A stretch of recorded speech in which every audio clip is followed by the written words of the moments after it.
SEC college football is just getting started for this season, and now we know the annual opponents starting next season. Each SEC game or team will have 3 annual opponents ahead of the new 9-game conference schedule beginning in 2026.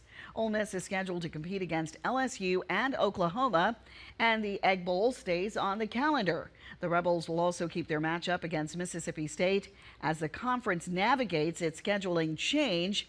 The Mississippi State Bulldogs will face Alabama and Vanderbilt, as well as the Egg Bowl, as we said, against Ole Miss. These annual opponents will stay in place for the next 4 years, starting in 2026.